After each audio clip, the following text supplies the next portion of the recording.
Hi, this is Surbi from Astron Institute of International Studies. Today in this video, we are covering Canada resumes direct flight to and from India. Transport Canada has given the go-ahead for flights to resume to and from India following a 5-month suspension which expired on September 27, 2021.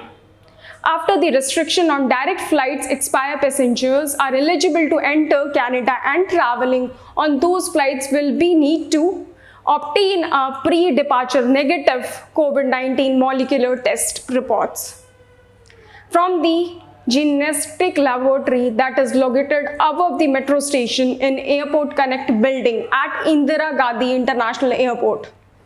They need to perform this test within 18 hours before their scheduled departure. Travelers who have previously tested positive for COVID-19 can present a positive molecular test issued by a certified laboratory in India. The date of collection must have been between 14 to 180 days before their scheduled departure to Canada. Airline will refuses boarding to any travelers who is unable to meet these requirements.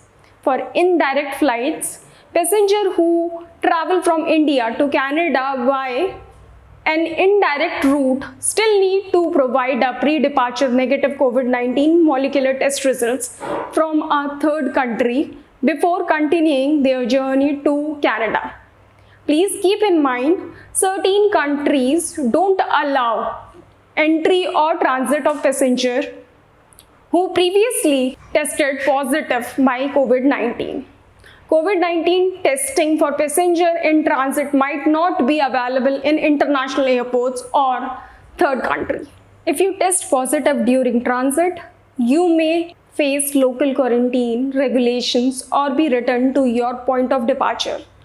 Carefully consider your itineraries, transit options and entry requirements for third country except from Transport Canada. For more details, do connect us or reach us on below mentioned number.